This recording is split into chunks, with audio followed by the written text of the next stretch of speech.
اللہ نے ان کو زندگی دی, صحت دی, توبہ بھی ہو گئی الحمدللہ, نیک پرہیزگار ہیں. اگر بیان سنیں تو کائنڈلی مائنڈ نہ کریں. کسی کو کیا پتا کہ آپ کی بات ہو رہی ہے, مجھے پتا ہے, آپ کو پتا ہے, یعنی ان سے کہہ رہا ہوں جو سنیں گے, ہو سکتا ہے وہ کبھی سن بھی لیتے ہیں, لوگ کہتے ہیں یار ہمارا قصہ سنا دیا. تو بھائی آپ کو پتا ہے, مجھے پتا ہے, پبلک کو کیا پتا, یہ آپ کا قصہ ہے.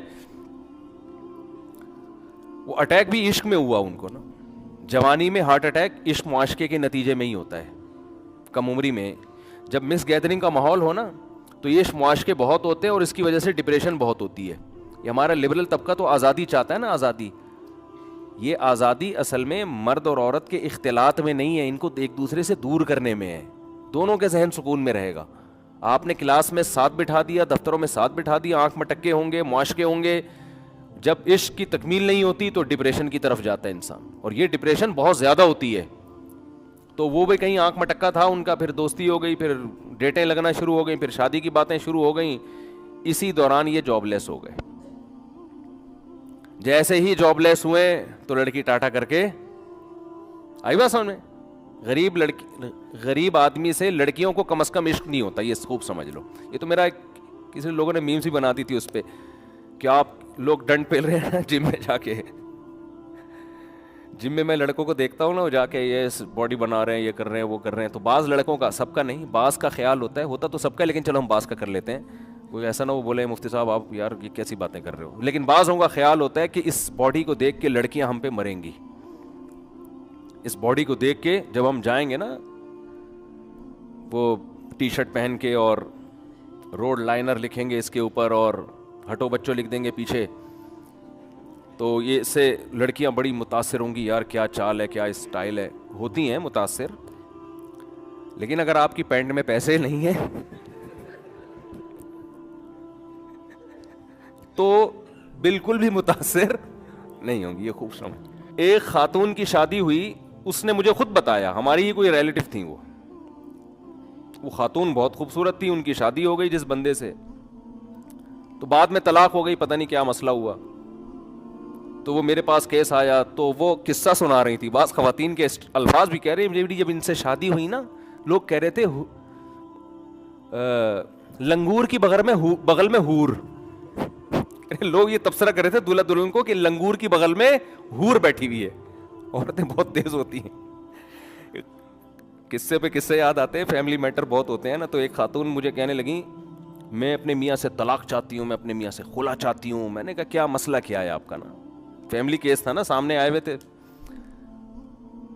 بھائی وہ, میں نے کہا خرچہ دیتا ہے پورا, ہاں جی خرچہ تو دے رہا ہے. گھر ملا ہوا ہے, چھت میسر ہے, ہاں جی. کوئی نشہ تو نہیں کرتا, نہیں جی. بے تحاشا مارتا پیٹتا تو نہیں ہے, نہیں جی. تو پھر کیا پرابلم ہے, کہہ رہی گالیاں بہت دیتا ہے. میں نے کہا دیکھیں محترمہ, یہ گالیاں تو آج کل معین اختر کے ماموں دیتے تھے. انہوں نے بتایا ہے کہ کراچی کے حالات ایسے ہیں, اس میں تو دینا نہیں چاہیے گالیاں, بری بات ہے, لیکن یہ کوئی ایسا اتنا بڑا مسئلہ نہیں ہے کہ اس پہ شوہر سے طلاق لی جائے. اور بچے بھی ہیں, 100% درست دنیا میں کوئی نہیں ہوتا, کچھ نہ کچھ فالٹ ہر ایک میں ہوتا ہے. تو جو مجھے ہنسی آئی نا جس بات پہ, وہ یہ آئی, میں نے کہا کتنی گالیاں دے دیتے ہیں. میرا مقصد یہ تھا کہ میں ان کو سمجھاؤں کہ بھائی دن میں اگر 1 گھنٹہ گالیاں دیتا ہے بندہ, تو 1 گھنٹہ سمجھ لو کہ یار 24 گھنٹے میں یہ 1 گھنٹے میں نے باقی 23 گھنٹوں کی خاطر برداشت کرنے ہیں. بھائی باقی جو فائدے شوہر سے ہو رہے ہیں, نان نفقہ مل رہا ہے, بچے اسکول جا رہے ہیں, اسکول کی فیسز ہو رہی ہیں, بچوں کو باپ ملا ہوا ہے. علیحدگی میں تو باپ یا ماں سے محروم ہو جائیں گے وہ.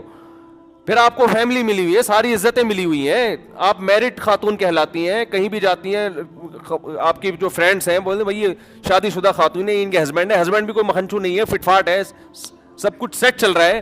تو صرف گالیاں اگر ہیں تو ان کے شوہر کو تو میں یہ نہیں کہتا, شوہر کو تو کہتا یار گالیاں اپنی ڈکشنری سے نکالو, لیکن عورت کو تو گھر جوڑنے کی ترغیب دی جائے گی نا, کہ یار 100% صحیح گھر کوئی بھی نہیں ہوتا.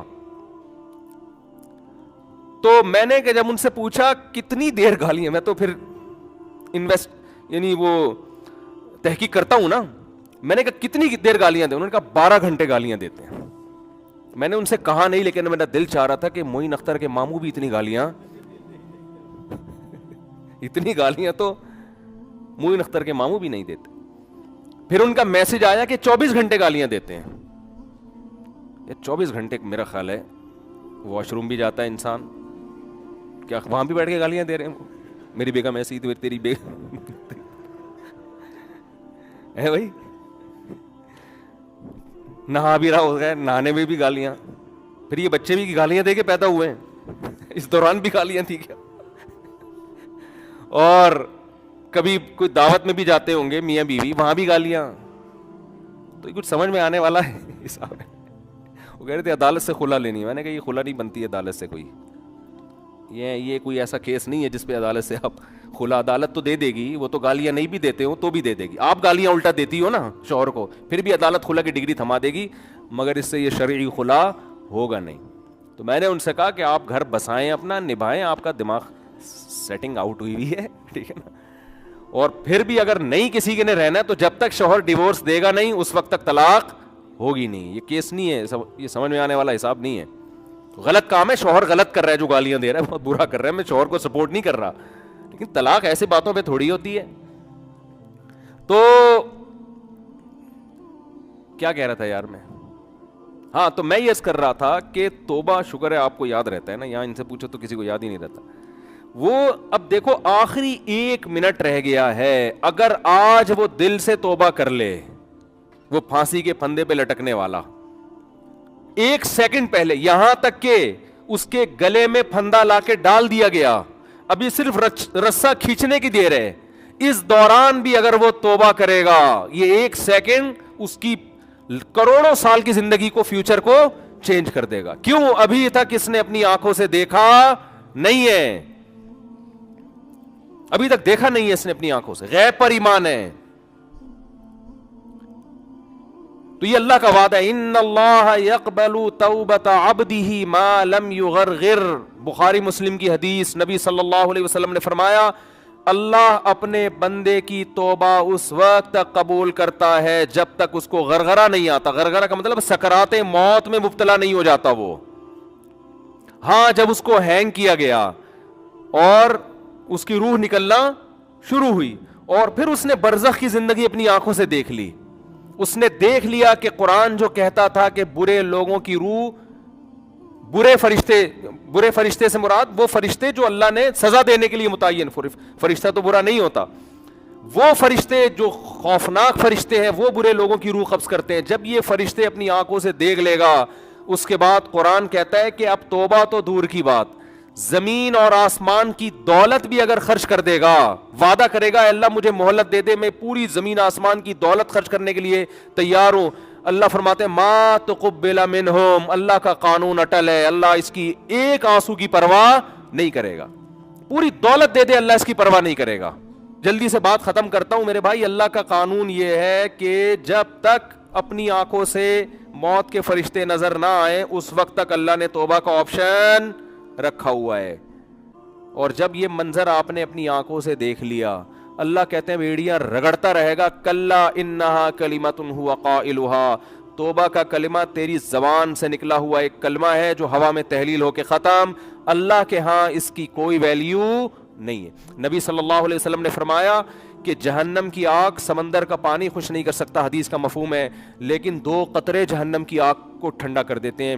ایک اللہ کے راستے میں شہید ہوتے ہوئے, جو شہید کے خون کا پہلا قطرہ زمین پہ گرنے سے پہلے اس جہنم کی آگ کو اللہ ٹھنڈا کر دیتے ہیں. ایک اللہ کے خوف سے رویا ہوا آنسو, کیا زبردست مثال ہے, اتنا سا آنسو ہے لیکن اللہ جب تک زندہ ہیں آپ, اس آنسو کی اللہ کی نظر میں ایسی ویلیو ہے کہ یہ جہنم کی بھڑکتی ہوئی آگ کو ٹھنڈا کرنے کے لیے کافی ہے. تو بھائی خوش قسمت وہ ہے جو موت سے پہلے توبہ کر. اب آپ یہ نہ سوچیں کہ یار ٹھیک ہے آخری پھندے تک لٹکنے تک آخری منٹ میں بھی توبہ قبول ہوتی ہے تو ڈیلے کر لو. تو یہ دو گڑبڑے کا اندیشہ اس میں. نمبر 1, آپ کو کیا پتا کہ آپ کس وقت مریں گے, آپ کا آخری منٹ کب آئے گا, سمجھتے ہو؟ پھانسی کے مجرم کو تو پتا ہوتا ہے لٹکنے والا ہوں, ہر موت مرنے والے کو یہ پتا نہیں ہوتا. دوسری بات یہ کہ مشاہدے پر مبنی یہ حقیقت ہے, جو موت کی وجہ سے توبہ کو ڈیلے کرتا ہے ایسے لوگوں میں اکثر توبہ نہیں کرتے. آپ دیکھ لو غیر مسلموں میں جوانی میں توبہ کرنے والے, اسلام قبول کرنے والے زیادہ ہیں, بڑھاپے میں اسلام قبول کرنے والے کم ہیں. حالانکہ جوانی میں غیر مسلم بننے میں عیاشی زیادہ ہے, بڑھاپے میں تو ویسے ہی عیاشی نہیں ہے نا. لیکن اس کو تو فائدہ ہی فائدہ ہے بوڑھے آدمی کو، اسلام قبول کر لے، توبہ کر لے، بھائی اب تو کچھ تیری زندگی تو گزر گئی عیاشیوں میں، اب تو جائے گا جنت میں. لیکن دل ایسا سخت ہو جاتا ہے وہ نہیں کرتا.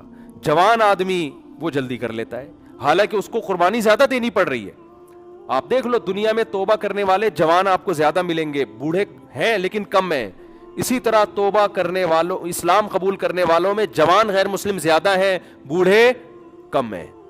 تو اس لیے کبھی بھی اس حماقت پہ توبہ کو ڈیلے نہیں کرنا چاہیے کہ مہلت تو اللہ نے دی ہوئی ہے. اور دوسری بات، جتنی جلدی توبہ کرو گے خیر اور برکتیں اتنی زیادہ ہوں گی، آپ نیکیاں زیادہ کما لو. ٹھیک ہے کوئی غیر مسلم آخری وقت میں مسلمان ہو رہا ہے، توبہ کر رہا ہے، گناہ معاف ہو گئے، لیکن نیکیوں کا موقع اس کو بہرحال، ٹھیک ہے اللہ اس کو جنت میں داخل کر دیں گے، لیکن وہ زیادہ اونچے درجات تک نہیں جا سکتا. وجہ اس کی یہ کہ اس کے اعمال میں وہ اتنی خیریں ہیں نہیں کہ جو شخص زندگی بھر اپنے اعمال میں خیر ڈالتا رہا، تو آج آپ توبہ کریں گے آپ کے پاس پوری زندگی یہ خیر پھیلانے کے لیے، اپنے اعمال میں نیکیاں جمع کرنے کے لیے. ڈیلے کریں گے تو آپ کے پاس نیکیاں کمانے کا ٹائم کم رہے گا. اللہ تعالیٰ سے دعا ہے اللہ تعالیٰ ہمیں جلد سے جلد سچی توبہ کی توفیق عطا فرمائے. وما علینا الا البلاغ.